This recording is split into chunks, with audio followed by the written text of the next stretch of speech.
寒露一过，这个节气一转，天地之间的气就变了，阳气开始要往地底下收藏，阴气开始慢慢的上升，天气一天比一天凉。这个时候人身体的反应是最直接的，很多人就开始感觉到这个腿脚好像不太对劲了，晚上睡觉容易抽筋，早上起来走几步路就觉得膝盖酸软，这是什么问题啊？很多人会跟你说，哎呀，你缺钙了，赶快去买钙片来吃。这个话只说对了一半，而且是比较肤浅的那一半。你光吃那个从石头里面提炼出来的钙片，身体能不能吸收？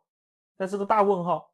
吸收了以后，它会不会乖乖的跑到骨头里面去，还是跑到你的血管、你的肾脏里面去捣蛋，变成结石？那又是另外一个问题了，对不对？所以你看，很多老先生老太太钙片吃了一大堆，骨质疏松还是照样来。为什么？因为方法错了，源头就错了。我们中医看事情要看到根本，筋骨的问题绝对不单单是一个钙质可以解决的。肝主筋，肾主骨，秋天这个季节气往内收，我们身体的能量也要跟着往内走，去滋养我们的肝肾。如果肝血不足，你的筋就容易紧绷抽搐，这就是抽筋的由来。如果肾精亏虚，骨头就失去了滋养，骨髓就会空虚，那自然就不牢固，稍微一碰就容易出问题。所以补钙我们要用更聪明更符合自然之道的方法，就是从食物里面去补。药补不如食补，这是我们老祖宗几千年传下来的智慧，绝对不会错的。真正的宝贝其实都在你家旁边的菜市场里，甚至是你平常看都不看一眼直接丢到垃圾桶里的东西。今天我就跟诸位介绍几样菜，你不要小看它们，它们就是老天爷在秋天这个季节为我们准备好的天然钙王。你把它们吃对了，吃进肚子里，那才是真正能被身体利用，能进到骨头里的好东西。不仅能让你的骨骼强健，腿脚灵活，还能顺便调理一下秋天常见的一些毛病，比如说口干舌燥、咳嗽有痰这些问题，一举数得，好不好？我们先来讲第一个，这个东西很多人都把它当垃圾丢掉了，实在是暴殄天物就是那个青萝卜的叶子，我们叫它萝卜缨。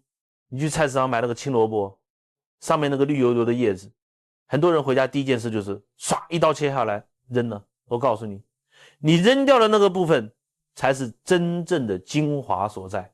这个萝卜缨的钙含量，你去查那个营养成分表，比牛奶高出好几倍。你说厉害不厉害？你喝牛奶，很多人肠胃不耐受，一喝就拉肚子，那个是寒湿的东西。但这个萝卜缨经过我们正确的烹调，它就是补钙护骨的第一等的食材。从我们中医的角度来看，这个萝卜缨它的性味是辛、甘、平，偏一点点凉。这个辛味就能够行气理气。秋天精气当令，肺气容易郁结不畅，很多人会觉得胸口闷闷的，这时候吃点萝卜缨就能把这个气给疏通开来，气一通，痰就容易化开。所以你看它还有一个很好的功效，就是理气化痰。秋燥伤肺，很多人容易咳嗽，喉咙里老是有痰，割不出来，又咽不下去，非常难受。这时候你吃点萝卜缨正好对症，它能把那个粘在气管壁上的顽痰给清理掉，让你的呼吸都顺畅起来。那你说老师，它既然偏凉，那我脾胃虚寒，平常就容易拉肚子，吃的会不会更严重？问得很好，这就是中医的智慧所在。任何食材都有它的偏性，我们要做的就是以偏就偏，并且用方法去中和它的偏性。你脾胃比较虚寒的人吃这个萝卜缨的时候，记得2点。第一，不要一次吃太多，你不能把它当饭吃，对不对？一次吃1小盘，1个礼拜吃个2-3次就足够了。第二，也是最重要的一点，你在炒它的时候一定要加生姜，切几片生姜，或者切点姜末跟蒜末一起下锅爆香。生姜是辛温的，它的温热之性正好可以中和掉萝卜缨的凉性，还能帮助它更好的发挥理气的效果。这样一来，既能享受到它的好处，又避免了它的副作用。这就是烹调的智慧，也是中医的智慧。还有一个重点，萝卜缨一定要买新鲜的，你看那个叶子还是翠绿挺拔的，那个才是好的。如果放了几天，叶子都发黄、发蔫了，那个气就散掉了，营养也流失了，吃下去效果就大打折扣，口感也不好。那这个菜怎么做？简单得不得了吼！你把那个新鲜的萝卜缨摘下来，洗前净，特别是根部的地方，可能会有点泥沙，多冲洗2遍，然后把水沥干，切成小段。锅烧热，放一点点油，不要太多。清炒的菜油多了就腻了。油热了以后，把你切好的蒜末、姜末放下去，爆出香味来，然后唰一下把萝卜缨倒进去，开大火，快速的翻炒。这个过程一定要快，火一定要大，这叫和气，才能锁住蔬菜的营养和水分。你大概炒个2-3分钟，看到那个萝卜缨从很蓬松的一大锅变软塌下去了，颜色变得更深绿了，这个时候就好了。最后一步，关火，或者把火调到最小，加一点点盐，再点几滴酱油，提个鲜味，翻炒均匀，立刻出锅。你去看那个颜色，翠绿翠绿的，吃起来口感是清脆爽口的，带着一股萝卜特有的清香。这样做它的营养保留的最完整，吃下去那个钙质、那个理气化痰的能量就全部进到你的身体里了。晚上睡觉你试试看，那个腿脚就安稳多了，不容易抽筋了，好不好？接下来我们讲第二个宝贝，叫做芥菜。这个芥菜也是秋天当季的蔬菜，生命力非常强。在我们中医看来，芥菜的性味是辛、温、归、肺经、胃经。你看，又是个辛味，所以它也有宣肺化痰、利气开胃的功效。秋天主收敛，肺气容易不宣，吃点芥菜就能帮助肺气的宣发，把里面的痰浊给清出去。而且芥菜里面含有大量的膳食纤维，这个是现代营养学的讲法。用我们中医的话来讲，就是它的菜梗能够通利肠胃。很多人秋天干燥，容易便秘，吃这个芥菜就能帮助你的肠道蠕动，把肠子里面的垃圾清一清，大便一通畅，你整个人的浊气就下降了，头脑都会清楚很多。芥菜的钙含量也非常可观，是蔬菜里面的佼佼者。所以你看，老天爷的安排就是这么巧妙。秋天需要宣肺，需要补钙，他就给了你芥菜这个东西。那芥菜怎么吃才能发挥它最大的效果呢？我推荐一个非常经典的搭配，叫做芥菜炒腊肉。为什么要搭配腊肉？这里面有学问。第一，从口感上说，芥菜本身带有一点点微微的苦味和葱味，单独吃可能有些人不习惯，而腊肉经过腌制风干，带有非常浓郁的咸香和油脂的香味，这两者搭配在一起，腊肉的油脂可以滋润芥菜，让它的口感更滑顺，芥菜的清爽又能中和腊肉的油腻感，简直是天作之合。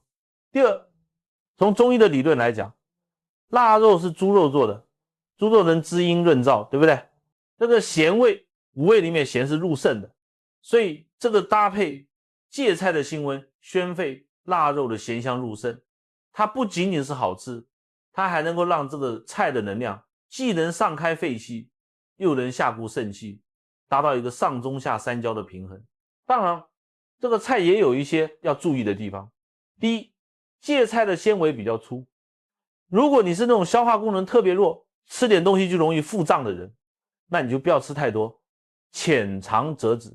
第二，腊肉这个东西盐分比较高，而且是腌制品，所以有高血压、肾脏病的朋友吃的时候要控制量，腊肉少放一点，主要是借它的味道。而且在炒之前，最好先把腊肉用温水泡一下或者煮一下，这样可以去掉一部分的盐分和亚硝酸盐，吃起来更健康。第三，芥菜在古代本草书里面有记载，说它不宜与鲫鱼同食，据说容易引发水肿和肠胃不适。这个是古人的经验总结，我们就宁可信其有，尽量避免这样的搭配就好了。这个芥菜炒腊肉的做法也很家常，先把芥菜洗前净，斜住切成薄片，这样比较容易入味。烧一锅开水，水开了以后，把芥菜片放下去，焯烫一下，大概1分钟就够了。看到颜色变绿了，就马上捞出来，用冷水冲一下或者泡在凉水里，然后把水挤干，这一步非常重要，一来可以去除芥菜的一部分涩味和草酸，二来可以让它在后面炒的时候保持翠绿的颜色。腊肉呢也切成薄片，锅里放一点点油就够了，甚至不放油，因为腊肉自己会出油，把腊肉片放进去，用小火慢慢的煸炒，你会看到那个肥肉的部分变得透明，油被逼出来了，香味也出来了。这个时候放入姜片、蒜末，爆香一下，然后把你处理好的芥菜倒进去，转大火，快速翻炒，炒个3分钟左右，让芥菜充分吸收腊肉的油脂和香味。最后调味，因为腊肉本身就很咸，所以盐一定要少放，甚至不放，尝一下味道再决定。可以加一丁点的糖，不是为了让它变甜，是为了提鲜，让整个菜的味道更柔和，更有层次，摊炒均匀就可以出锅了。这道菜咸香下饭，口感丰富，既能宣肺化痰，又能润肠通便，还能悄悄的就把钙给你补上了，你说好不好？最后我们再介绍一个补钙护骨的猛将，这个菜叫做芥兰。芥兰和芥菜是亲戚，但长得不一样，口感也不同，功效上各有侧重。芥兰的钙含量在蔬菜界那也是名列前茅的，但它最厉害的地方还不只是钙多，而是它富含一种很重要的东西，叫做维生素 K。 这个维生素 K 诸位一定要记住，它跟我们的骨骼健康关系太密切了。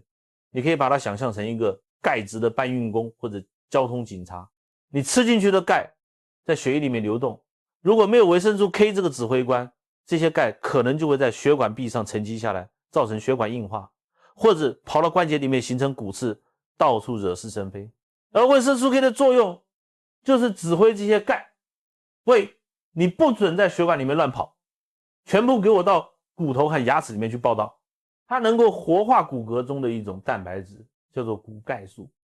这个骨钙素就像胶水一样，能把钙牢牢的粘在骨骼上，增加骨密度。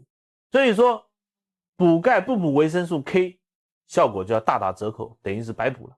而芥兰就是一个同时富含钙和维生素 K 的完美食材，特别适合我们上了年纪需要保养骨骼的人。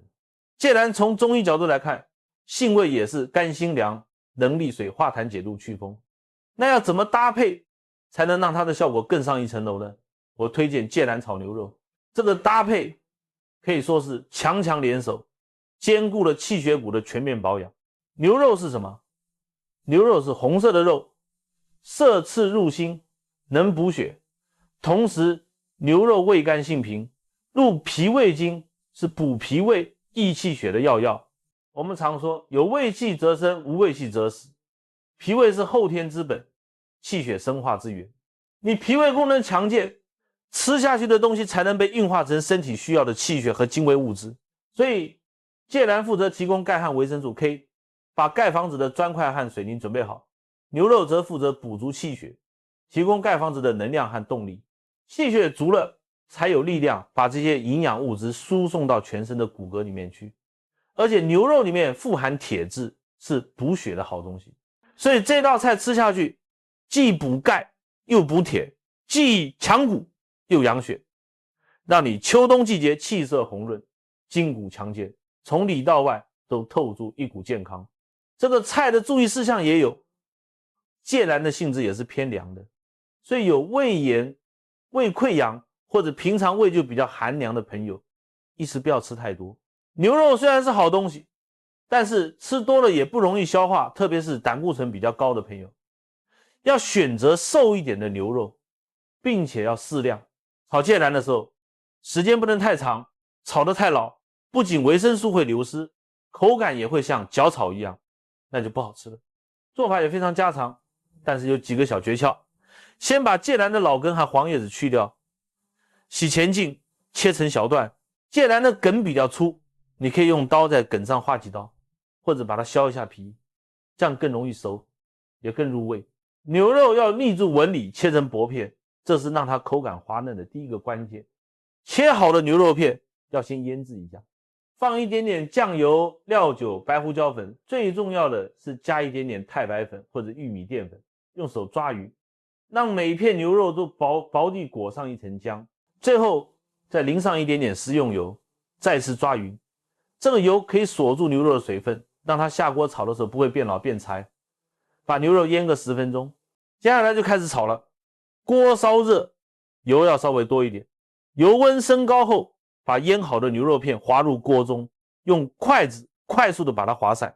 看到牛肉片一变色，大概8分熟的时候，就要立刻把它盛出来，不要在锅里待太久。然后用锅里剩下的底油放入蒜末爆香，接着把芥蓝倒进去，大火翻炒。你可以沿着锅边淋入少量的开水，这样可以加快芥蓝成熟的速度，同时保持它的翠绿。翻炒大概2分钟，看到芥蓝的梗变得有点透明了，这个时候就把之前炒好的牛肉倒回锅中，然后快速调味，加一点点盐，再加一点蚝油、极鲜，用最快的速度翻炒均匀，让味道融合在一起，就可以立刻关火出锅了。你看那盘菜，芥蓝翠绿，牛肉嫩滑，吃一口芥蓝的清甜爽脆和牛肉的鲜嫩多汁在嘴里结合，营养又美味，绝对是一道拿得出手的家常大菜。所以诸位你看，养生是不是很简单？它就藏在你的一日三餐里面。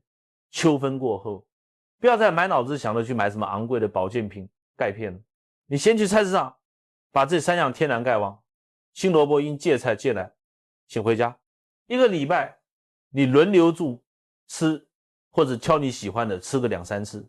清炒萝卜缨帮你理气化痰，芥菜炒腊肉帮你宣肺润肠，芥蓝炒牛肉帮你气血双补，强筋健骨。你坚持吃上一段时间，你会发现你晚上睡觉腿不抽筋了，早上起来关节灵活了，走路也有劲了，整个人的精神状态都不一样了。